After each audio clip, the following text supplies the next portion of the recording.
Bom, gente, hoje vamos fazer o seguinte, vamos gravar um videozinho aqui sobre Marie Curie, essa personagem fantástica da história. Quem me conhece sabe que eu sou apaixonado não só por Marie Curie cientista, mas sobretudo por Marie Curie mulher, por Marie Curie pessoa, por Marie Curie gente. Eu acho que isso aí é uma das coisas mais legais que ela tem, o legado dela é muito grande. E agora com o lançamento desse vídeo sobre a vida dela, que é o Radioactivity ou Radioatividade, ficou muita coisa assim meio estranha e tem algumas que eu queria bater um papo aqui. Marie Curie foi essa cientista foda que realmente botou a mão na massa, que foi lá, que trabalhou, ela fez, ela era fora de série. Quando a gente assiste um pouco ali o vídeo, fica com a impressão de que ela era muito autoritária, muito arrogante, mas eu quero que todo mundo pare e pondere o que era ser mulher à época. Como é que você podia se dirigir a vários homens se não fosse daquela forma, se não fosse tentando se impor de alguma maneira? Mas não é esse o tom. Lembrando, gente, que esse aqui é um vídeo de conversa, é um vídeo de bate-papo, é um vídeo daqueles que eu gosto de fazer. E eu quero que, claro, todo mundo deixe a opinião aí, mas sabe o que é que me chama a atenção? Me chama a atenção que ali eu tenho uma pegada científica, onde ela tem Marie Curie, Pierre Curie, mas uma boa parte ali do vídeo vai falar sobre o caso que Marie Curie teve com Paul Langevin. E aí eu queria esclarecer algumas coisas. Por que que isso chamou tanta atenção na época? Por que que isso aí pegou tão pesado à época? Porque se vocês imaginarem um caso de Marie Curie, beleza, legal. Mas será que houve algum erro nessa história? Será que houve? Vamos começar aqui. Vários jornais e vários periódicos e várias informações da época apontam que Paul Langevin já estava separado da sua mulher, já estava vivendo em outro canto e tudo mais, não era separado de fato, não era divorciado, mas já era separado. Mas sobretudo, gente, sério, não vamos esquecer que a gente vivia a Belle Époque, a gente teria um machismo exacerbado e que o homem ter um amante era aceito, mulher nunca. Então, pô, Marie Curie não teve um amante. Pierre Curie, seu marido já havia morrido. Ela era viúva. Paul Langevin, ele estava teoricamente separado. Mas mesmo assim, por que que Marie Curie foi tão apunhalada? Cara, nada mais óbvio para a mentalidade da época, lamentavelmente, mas nada mais óbvio do que uma mulher que tinha feito a tentativa de entrar na academia de ciências no momento em que os homens estavam revoltados porque as mulheres estavam crescendo enquanto grupo, enquanto mulheres, enquanto pessoas, que nós tínhamos ali o começo do movimento feminista mais forte na França, ali em 1908, 1909. Então, por que não bater numa mulher dizendo que ela não se adequava às condições que a sociedade francesa pedia à época? Então, vamos escolher um grande expoente, vamos bater e vamos ridicularizar. Essa é a minha opinião do que fizeram com Marie Curie. Para vocês terem ideia, quando começou a história, que aqui a gente não vai julgar mérito, a gente não vai dizer se ela fez ou não fez, se ela teve o caso ou não teve, isso não me interessa. Primeiro porque para mim, se ela tiver tido um amor enorme, não teria sido um caso porque ele já estava separado e ela era viúva, e qual é o problema de duas pessoas serem felizes? Mas tudo bem. Mas olhem a maneira como os jornais de época colocaram. As chamas do rádio, que brilham tão misteriosamente, acabaram de provocar um incêndio no coração de um dos cientistas que estudam tão dedicadamente sua ação. A esposa e filhos deste cientista estão em prantos. Gente, até hoje nós sabemos da mídia sensacionalista e desse poder que as palavras têm de destruir outra pessoa. E vejam como isso era usado de forma forte, mas como hoje isso é um tema atual, como hoje a gente precisa discutir isso aí, porque torna-se importante que a nossa sociedade saiba cada vez mais medir e usar as palavras. Olhem isso daqui, as chamas do rádio que brilham tão misteriosamente, a esposa e os filhos desse cientista estão em prantos. Ou seja, o que era isso? Isso divulgado em jornais de ampla circulação na França. E aí o caso começa a tomar proporções e começa a haver uma ameaça, começa a haver uma chantagem, porque na verdade o que a esposa de Paul Langevin queria era dinheiro, era a guarda dos filhos e tudo mais. E aí começa um caso grande, porque você está envolvendo uma mulher que não é uma mulher, é a mulher que existia na França à época, né? Então, eu peguei alguns extratos, alguns pedaços aqui de informações para passar de forma mais fidedigna possível. Assim que começaram a pipocar esses papos aí em jornais, várias pessoas vieram defender Marie Curie, entre elas Albert Einstein, que pediu, mandou uma carta para ela, envergonhado porque não tinha muito o que dizer, onde ele falava: estou convencido que a senhora despreza essa ralé. Finjam eles reverência ou busquem por seu intermédio satisfazer sua ânsia de excitação, como muitas vezes as pessoas em busca de uma coisa muito egoísta, muito íntima, expõem ou detonam outra pessoa em busca de hoje o que a gente chama teoricamente de lacração. Sinto necessidade de lhe dizer quanto passei a admirar seu espírito, sua energia e sua honestidade.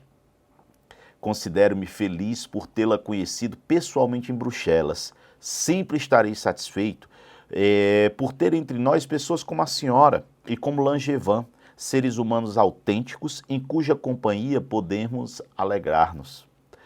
Se a ralé continua a se ocupar com a senhora, pare simplesmente de ler essas sandices, deixe para as víboras a que se destinam. Cordiais cumprimentos para a senhora, para Langevin e para Perrin, Albert Einstein. Essa era a mensagem para Marie Curie. Aqueles que se incomodam tanto às vezes com críticas, deixem de ler, não se preocupem. Lembrem que nem sempre vale a pena se incomodar com isso. Então a gente tem Albert Einstein. Isso daí quando começaram a divulgar isso. Agora, olhem que mensagem maravilhosa do irmão do Pierre Curie. Quando sugeriram a Jacques Curie que ele escrevesse para um jornal manifestando o seu apoio, ele enviou uma homenagem que sem dúvida animou Marie Curie. Morando nas províncias, soube com certa surpresa que algumas pessoas ficaram espantadas com meu silêncio, em referência ao odioso ataque contra minha cunhada, e que usaram isso para pegar o afeto que sinto por ela e que sentimos por ela em minha família. Nem é preciso dizer que, à medida dos ignóbeis artigos escritos contra ela, provocam minha indignação. Esse é o sentimento unânime de todas as pessoas honestas. As cartas de Poincaré, Borrell, Perrin manifestam exatamente a opinião que temos a esse respeito. Em nome da família Curie, pode ser útil dizer que minha cunhada sempre foi, em sua vida particular, tão perfeita e notável quanto se distinguiu, tanto do ponto de vista científico como do ponto de vista geral. Ela foi a felicidade do meu irmão durante os 10 ou 11 anos de casamento até a morte dele.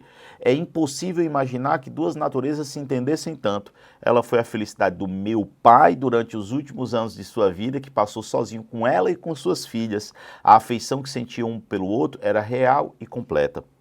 Quanto a mim, a ligação que sinto com ela é tão profunda que sinto como uma verdadeira irmã.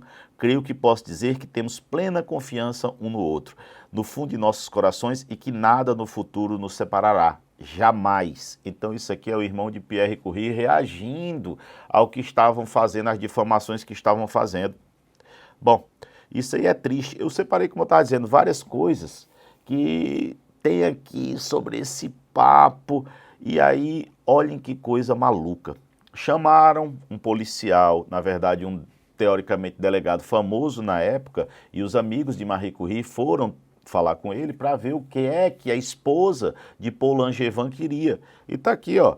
Marcaram com Louis Lepine, que seria, no caso, esse chefe de polícia. E aí, ó, já conversaram com Jeanne Langevin, que era a esposa de Paul Langevin, e que ela não queria abrir mão incondicionalmente da custódia das crianças e que pagassem 1.000 francos por mês por ela, para ela ficar calada. Então vocês veem as ameaças que rolavam e, enfim, que coisas absurdas, né? Passando aqui, todo mundo tentou conversar, ver o que é que poderia fazer, mas o público francês estava ávido para ver sangue, fofoca, gente, fofoca. A galera queria fofoca, queria resenha. O público francês não partilhava da mesma visão de Jacques, que era o irmão de Pierre Curie. O que eles queriam era mais sangue, a publicação malévola, isso é que era o gostoso. E agora ela se transformava numa coisa mais grave. Marie Curie era mulher, Marie Curie era polonesa e ainda descobriram que o nome do meio de Marie Curie era Salomé, possivelmente remetendo a uma origem judaica. Ou seja, você tem mulher, judia e polonesa. 3 preconceitos inadmissíveis. Então vocês têm aí a xenofobia, vocês têm aí a luta incessante e incessável de mulheres tentando melhorar suas vidas, ou seja, a gente começa a entender um pouco. A empatia por Marie Curie foi muito rara, tá certo? Muito rara. E claro, a condição de estrangeira de Marie Curie não era nem de longe o principal problema dela. O principal problema era ser mulher, era ter desafiado as universidades, a sociedade de ciência, é ter se introduzido de uma forma indelével na sociedade. Então, esse era o problema. Não tinha como negar que, na época, os movimentos feministas começavam a se organizar e que a sociedade machista estava totalmente em pânico com isso daí. Então, ó, diante dessas preocupações e preconceitos, era muito difícil imaginar, tá certo? Uma carta com maior probabilidade de ofender essa pretensa sociedade do que Marie Curie, com Paul Langevin comentando sobre sexo, ou seja, mulher falando sobre sexo, não, é demais. Já basta ela ser cientista, já basta ela ter se metido na academia, tentado entrar na academia de ciência. Agora ela ia falar sobre sexo? Não, não pode, está proibido. Então, claro, com o passar do tempo, acabou que essas cartas entre Paul Langevin e Marie Curie que eles trocaram, tornaram-se públicas, porque houve uma chantagem muito intensa e durante muito tempo para que elas se tornassem públicas. E acabou que elas se tornaram. Em 22 de novembro, no dia anterior da publicação dessas cartas em um jornal, porque de forma totalmente sórdida publicaram essas cartas entre eles que haviam sido roubadas no jornal. Olha só, Marie Curie escreveu para Arrhenius, o pessoal da química, Svante Arrhenius, membro da academia. Ela ia receber o prêmio Nobel, então, claro, tentaram de todas as maneiras, ameaças e tudo mais, divulgar as cartas às vésperas dela receber o prêmio Nobel. E aí, ela fala, em resposta, a resposta de Arrhenius, falando sobre essas mentiras, esses ataques que ela estava sofrendo, foi bem tranquilizadora. As chicanas e as mentiras da imprensa francesa são muito conhecidas, ninguém acreditaria nelas. Garantiu-lhe que a imprensa estaria livre de qualquer menção ao caso Langevin. Durante a visita de Marie Curie, no caso à Suécia, para receber o seu prêmio Nobel. Porém, dias depois, assim que publicaram as cartas, volta Arrhenius. Em carta atribuída à senhora, uma carta atribuída à senhora foi publicada no jornal francês e exemplares circularam por aqui. Olha Arrhenius falando. Perguntei, portanto, a alguns colegas o que acharam que deveria ser feito na nova situação, que se agravou consideravelmente com o ridículo duelo de Langevin, que era Paul Langevin, teoricamente o amante, fez um duelo com o cara que publicou no jornal, o que é um absurdo. O duelo dá a impressão, espero que incorreta, que a correspondência publicada não é falsa. Todos os meus colegas me disseram que é preferível que a senhora não venha em 10 de dezembro. Rogo-lhe, portanto, que permaneça na França. Ninguém pode ter certeza do que vai acontecer na entrega do prêmio. Se a academia tivesse pensado que a carta em questão podia ser autêntica com toda probabilidade, não lhe daria o prêmio, antes que a senhora desse uma explicação plausível mostrando que a carta é falsa. Portanto, espero que a senhora telegrafe, ou mesmo para mim, no caso para o escritório da academia, ou mesmo para mim, dizendo que é impossível vir e que escreva uma carta em seguida dizendo que não deseja aceitar o prêmio antes que o julgamento de Langevin demonstre que as acusações foram falsas. Isso daí era o pensamento de Svante Arrhenius mandando para Marie Curie. Foi que ela responde: sugere-me que eu desista de aceitar o prêmio Nobel, que acaba de me ser concedido, e da explicação de que a Academia de Estocolmo, caso fosse avisada com antecedência, provavelmente decidiria não me dar o prêmio, a menos que pudesse explicar publicamente os ataques de que fui objeto. Se esse fosse o sentimento geral da Academia, eu ficaria profundamente desapontada.